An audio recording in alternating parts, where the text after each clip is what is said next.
ہماری زندگی میں کوئی نصیبہ نہیں ہے تو مولا اس رات کو ہی ہمیں معاف فرما دے اور اس کے بعد والی زندگی کو کبیرہ اور صغیرہ گناہوں سے محفوظ فرما دے۔ یہ لیلۃ القدر کے سلسلے میں میرے عزیزوں عبادتوں کا اہتمام کریں۔ عورتیں اپنے گھروں میں بچوں کو بھی لے کر بچیوں کو بھی لے کر بیٹھیں۔ صرف جاگنا اصل مسئلہ نہیں ہے۔ بعض لوگ سمجھتے ہیں کہ جاگنا چاہیے، جاگنے کا مطلب موبائل لے کر بیٹھ کر کے جاگنا، یہ فضیلت کی بات ہے۔ جاگنا اس کے لیے افضل ہے جو اپنے آنکھیں قرآن کی تلاوت میں لگا چکا ہو یا اپنے جسم کو رب ذوالجلال کی عبادت میں مصروف کر چکا ہو۔ اور اگر خالی جاگنا اور غیبت کرنا، چغلی کرنا یا واہیات دیکھنا ہے تو میں سمجھتا ہوں اس سے بہتر ہے سو جانا اس آدمی کا۔ وہ سو جائے گا تو کچھ گناہوں سے بچ جائے گا۔ تو یہ محض گناہ کرنے کے لیے جاگنا یہ افضل نہیں ہے اور نہ ہی اس میں کوئی نیکی کی بات ہے۔ اللہ تبارک و تعالیٰ سب کو اصلاح کی توفیق عطا فرمائے۔ آج میں خصوصیت کے ساتھ اس لیلۃ القدر میں آپ تمام کے سامنے حاضر آیا ہوں ایک درد دل لے کر کہ فلسطین کے مسلمانوں کے ساتھ جو حالات آج پیش آ رہے ہیں یہ نئی بات تو نہیں ہے۔ پچھلے 70 سالوں سے وہ اس ظلم کو برداشت کر رہے ہیں، لیکن اب حد ہو گئی ہے مسلمانوں۔ مسجد اقصیٰ میں، بیت المقدس میں اسرائیلی پولیس داخل ہو کر اپنے جوتوں سمیت اور گولیوں سے مسلمانوں کو نشانہ بنانا۔ باضابطہ ہمیں وہاں کی جو خبریں آ رہی ہیں، لوگ نماز میں مشغول ہیں، دعاؤں میں مشغول ہیں۔ کل بڑی رات تھی وہاں پر، کل لیلۃ القدر تھی، شب قدر کے لیے وہاں پر ہزاروں کی تعداد میں لوگ جمع ہیں، بچے بھی ہیں، بوڑھے بھی ہیں، جوان بھی ہیں، عورتیں بھی ہیں، وہ پیچھے آمین کہنے کے لیے آ بھی جاتی ہیں۔ ان سب کو ان ظالموں نے نشانہ بنایا ہے۔ مسجد اقصیٰ خون میں نہا رہی ہے، قبلہ اول ہمارا، بیت المقدس ہمارا، آج وہاں خون کی ہولی کھیلی جا رہی ہے۔ اب مجھے یہاں پر بات صرف اتنی کرنی ہے کہ وہ کہاں گئے سیکولر کے بھوت، وہ کہاں گئے جو انصاف اور امن و امان کی بات کرنے والے، ہیومن رائٹس کی تنظیمیں، کیا ان کے منہ میں گھی لگ گیا ہے؟ کیا ہے آج ان مسلمانوں کے خلاف جو حالات پیدا کیے جا رہے ہیں اسرائیلیوں کی طرف سے، اس پر کوئی آواز نہیں اٹھاتا؟ یہ دہشت گردی نہیں ہے میرے عزیزو؟ آپ سمجھو پوری دنیا ایک طرفہ دہشت گردی کے لیبل کو صرف مسلمانوں پر چسپاں کرنا چاہتی ہے۔ ورلڈ کا سب سے بڑا دہشت گرد ہے یہ اسرائیلی حکومت کے انڈر میں اس طرح کی جو سازشیں ہو رہی ہیں۔ آپ سوچیں کسی بھی مذہب کے، کسی بھی دھرم کے لوگ جب عبادت میں ہوتے ہیں تو گویا کہ وہ دنیا سے کنارہ ہو کر اپنے اپنے خدا کے پاس جا رہے ہیں، یہی تو ان کا تصور ہوتا ہے۔ عبادتوں کے وقت کسی کو گولیوں کا نشانہ بنانا اور صفوں کو درہم برہم کرنا اور بچوں پر بھی گن تان لینا اور وہاں کے نوجوانوں کے سر پر جوتیاں رکھ کر کے کھڑے ہو جانا، عورتوں کے دوپٹے کھینچ لینا، یہ ہے ایک چہرہ اسرائیل کا جس کو دنیا بتانا نہیں چاہتی۔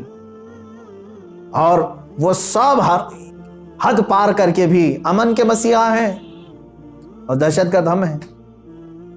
وہ قتل بھی کرتے ہیں تو چرچا نہیں ہوتا، ہم آہ بھی کہتے ہیں تو ہو جاتے ہیں بدنام۔ میرے عزیزو، اب یہ وقت قیامت کے قریب کا ہے۔ آپ دیکھو کہ تمہارا مسیحا ہے کون تمہارے لیے آواز اٹھانے والا ہے؟ تقریباً 57 ممالک اسلامی نام سے جانے جاتے ہیں، ان میں کا کوئی لیڈر سوائے ترکی یا کچھ لوگوں کے؟ یہ سارے اپنے عیاشیوں میں مصروف ہیں۔ فلسطین کے بچوں کو ایک لقمہ کھانا دینے کے لیے بھی سعودی عرب کی حکومت تیار نہیں، امارات تیار نہیں۔ یہ تو اسرائیل کے ساتھ پینگے بڑھا رہے ہیں، اسرائیل کے ساتھ معاہدے کرنے چلے ہیں، اپنی پراپرٹیاں اور اپنے ایئرپورٹ ان کو گروی دینے کے لیے چلے ہیں۔ سمجھنے کی آج ضرورت ہے، جہاں اسلامی ملک ہم سمجھ رہے ہیں، سعودی ہو یا امارات ہو یا بحرین ہو یا قطر ہو، یہ تمام ممالک، ان سب کی نہ جانے کون سی مجبوریاں ہیں یا ان کے گھروں میں کون سے یہودی آ کر داخل ہو چکے ہیں، یہ واللہ اعلم۔ کہ نہ سیریا کے مارے جانے والے مسلمانوں کے لیے بات کرتے ہیں، نہ فلسطین کے نہتے بچوں کے لیے بات کرتے ہیں، نہ یہ برما کے قتل عام پر کوئی بات کرتے ہیں۔ ان کو تو کچھ لینا دینا نہیں ہے امت مصطفیٰ سے، بلکہ یہ الٹا امت کے ان غریب مسلمانوں کو بلیم کرتے ہیں کہ یہ اس طرح دہشت پھیلاتے ہیں۔ ایک وقت آئے گا، دیکھ لینا، ان کی کرسیاں ہلیں گی، وقت آئے گا جب ان کے تاج اچھالے جائیں گے، یہ سب بہت بری موت مارے جائیں گے، اس لیے کہ میں نے پڑھا ہے کفر کی حکومت تو چل سکتی ہے لیکن ظلم کی حکومت نہیں چلے گی۔ ظلم زیادہ دن تک نہیں چلے گا، یہ صدائے بازگشت ہے، پلٹ کر کے واپس آنا ہے۔ آپ کو پتہ ہے، میں نے دیکھا ہے فلسطین کے بہت سارے لوگوں کو جن حالات میں وہ زندگی گزار رہے ہیں، اللہ کی پناہ، 35 سال 40 سال سے ان کی مارکیٹوں پر کرفیو لگی ہے۔ کرفیو سمجھتے ہیں، ایک دن 2 دن کرفیو لگے تو ہماری دکانوں پر تالا، اور 40 سال سے کرفیو لگا کر کے رکھے ہیں کچھ مارکیٹس میں، بازاروں میں، دکانوں پر جالے لگ چکے ہیں، بہت ساری پراپرٹیاں اور جائیدادیں ہڑپ کر کے اسرائیلی غصب کر کے بیٹھے ہوئے ہیں۔ یہ ساری کی ساری چیزیں بنا ان عرب لیڈروں کی اجازت کے اور ان کی منظوری کے نہیں ہو رہی ہیں۔ یہ سب میں ان لوگوں کی ہمدردیاں شامل ہیں۔ انہوں نے سعودی ہو یا جتنے بھی یہ مسلم کنٹریز ہیں، فلسطین کے بچوں کے خون پر اپنی کرسیاں بچھائے ہوئے ہیں۔ آج ہمیں درد ہوتا ہے اس بات کا میرے عزیزوں کہ اب مسجد اقصیٰ کو بھی انہوں نے پامال کر دیا۔ مسجد اقصیٰ کے اندر داخل ہو کر کے اپنی گن کو اٹھا لیا اور عبادتوں کی اور صفوں کو وہاں پر درہم برہم کر دیا۔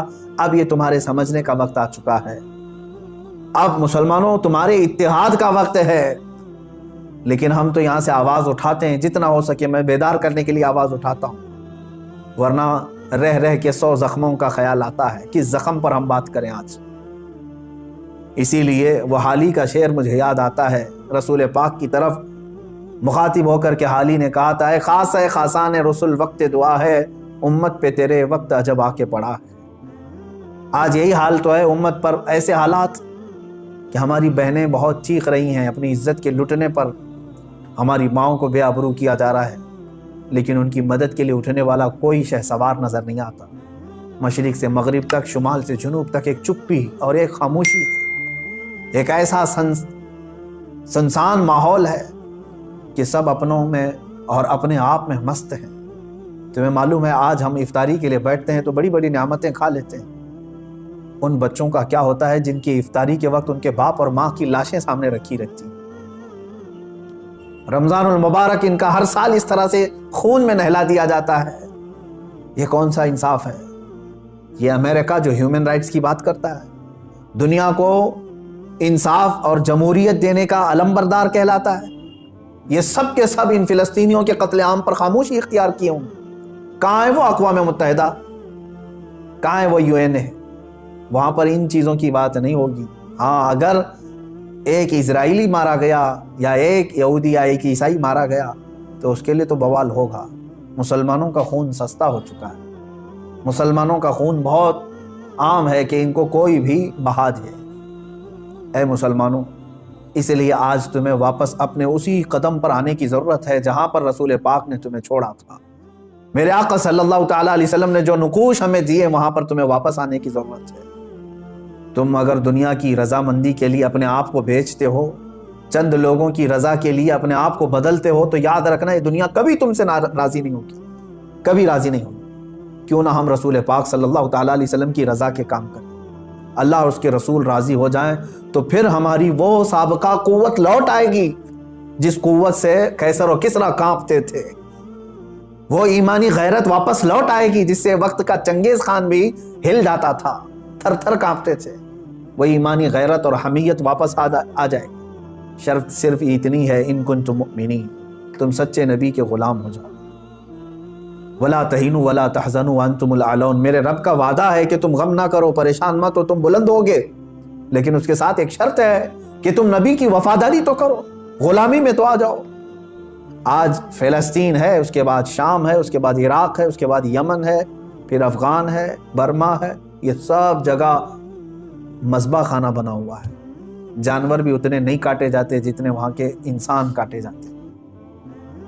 میرے عزیزو، آج کے ان حالات کو دیکھ کر کے مجھے اندازہ ہو رہا ہے اب رب تبارک و تعالیٰ کا یہ قہر ہی تو ہے کورونا۔ جب ظلم بڑھتا ہے تو بلائیں بھی پھیلتی ہیں، یہ جتنے ظالم ہیں دیکھ لینا یہ بلاؤں میں گرفتار ہوں گے۔ آج یہ جو حالات پیدا ہوئے ہیں، کثرت سے یہ بیماری کا پھیل جانا اور کثرت سے موتوں کا ہو جانا، آپ کیا سمجھتے ہیں؟